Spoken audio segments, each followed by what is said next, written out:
بسم اللہ الرحمن الرحیم۔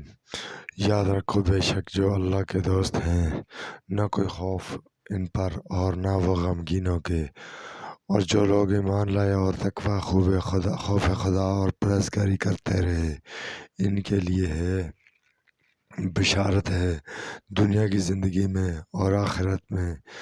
اللہ کی باتوں میں کوئی تبدیلی نہیں، یہی بڑی کامیابی ہے۔ اور ان کی بات تمہیں غمگین نہ کرے، بے شک تمہیں تمام غلبہ اللہ کے لیے ہے، اور وہ سننے والا جاننے والا ہے۔ یاد رکھو بے شک جو کچھ آسمانوں میں اور زمین میں ہے اللہ کے لیے ہے، اور کسی کی پیروی نہیں کرتے وہ لوگ جو اللہ کے سوا شریکوں کو پکارتے ہیں، مگر صرف گمان کی پیروی کرتے ہیں، اور وہ صرف اٹکلیں دوڑاتے ہیں۔ وہی ہے جس نے تمہاری بنائی تمہارے لیے رات تاکہ تم اس میں سکون حاصل کرو، اور دن روشن، بے شک اس میں سننے والے لوگوں کے لیے نشانیاں ہیں۔ وہ کہتے ہیں اللہ نے بنا لیا اپنا بیٹا، وہ پاک ہے، وہ بے نیاز ہے، اسی کے لیے ہے جو کچھ آسمانوں میں اور زمین میں ہے، تمہارے پاس نہیں ہے اس کے لیے کوئی دلیل۔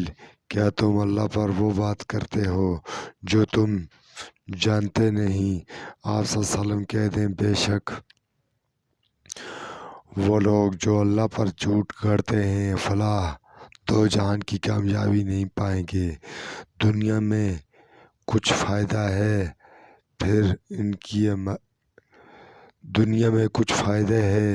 پھر ان کو ہماری طرف لوٹنا ہے، پھر ہم انہیں شدید عذاب کا مزہ چکھائیں گے اس کے بدلے جو وہ کفر کرتے تھے۔ اور آپ صلی اللہ علیہ وسلم نے نوح کا قصہ پڑھ کر سنائیں جب اس نے اپنی قوم سے کہا اے میری قوم، اگر تم پر گراں ہے میری قیام اور میرا اللہ کی آیتوں سے نصیحت کرنا، تو میں نے اللہ پر بھروسہ کیا، پس تم اور تمہارے شریک اپنا کام کر لو تاکہ پھر تمہیں اپنے کام پر کوئی شبہ نہ رہے، پھر میرے ساتھ کر گزرو اور مجھے مہلت نہ دو، پھر اگر تم منہ پھیر لو تو میں تم سے کوئی اجر نہیں مانگا، میرا اجر تو صرف اللہ پر ہے، اور مجھے حکم دیا گیا ہے کہ میں رہوں فرما برداروں میں سے۔ تو انہوں نے ایسے نوح کو جھٹلایا، سو ہم نے بچا لیا اسے اور انہیں جو اس کے ساتھ کشتی میں تھے، اور ہم نے انہیں جانشین بنایا اور ان لوگوں کو غرق کر دیا جنہوں نے ہماری آیتوں کو جھٹلایا۔ سو دیکھو ان لوگوں کا انجام کیسا ہوا جنہیں ڈرایا گیا تھا۔ پھر ہم نے اس نوح کے بعد کئی رسول ان کی قوم کی طرف بھیجے، تو وہ ان کے پاس روشن دلیلوں کے ساتھ آئے، سو ان سے نہ ہوا کہ وہ ایمان لے آئیں اس بات پر جسے وہ اس سے قبل جھٹلا چکے تھے۔ اسی طرح ہم حد سے بڑھنے والوں کے دلوں پر مہر لگاتے ہیں۔ پھر ہم نے بھیجا ان کے بعد موسیٰ اور ہارون کو اپنی نشانیوں کے ساتھ فرعون اور اس کے سرداروں اور درباریوں کی طرف، تو انہوں نے تکبر کیا، وہ گنہگار لوگ تھے۔ تو جب ان کے پاس ہماری طرف سے حق پہنچا تو وہ کہنے لگے بے شک یہ البتہ کھلا جادو ہے۔ موسیٰ نے کہا کیا تم لوگ حق کی نسبت ایسے کہتے ہو جب وہ تمہارے پاس آ گیا؟ کیا یہ جادو ہے؟ اور جادوگر کامیاب نہیں ہوتے۔ وہ بولے کیا تو ہمارے پاس اس لیے آیا ہے کہ ہمیں اس سے پھیر دے جس پر ہم نے اپنے باپ دادا کو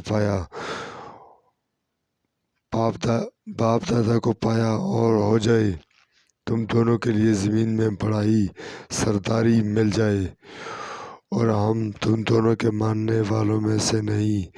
اور فرعون نے کہا میرے پاس ہر علم والا جادوگر لے آؤ۔ پھر جب جادوگر آ گئے تو موسیٰ علیہ السلام نے اس سے کہا تم ڈالو جو ڈالنے والے ہو، تمہیں ڈالنا ہے۔ پھر انہوں نے ڈالا تو موسیٰ علیہ السلام نے کہا تم جو لائے ہو جادو ہے، بے شک اللہ ابھی اسے باطل کر دے گا۔ بے شک اللہ فساد کرنے والوں کو کے کام درست نہیں کرتا، اور اللہ حق کو اپنے حکم سے حق ثابت کر دے گا۔ وہ گناہگار ناپسند کریں۔ سو موسیٰ پر کوئی ایمان نہ لایا مگر اس کی قوم کے چند لڑکے، خوف کی وجہ سے فرعون اور ان کے سرداروں کے کہ وہ انہیں آفت میں نہ ڈال دے۔ بے شک فرعون زمین ملک میں سرکش تھا، وہ بے شک حد سے بڑھنے والوں میں سے تھا۔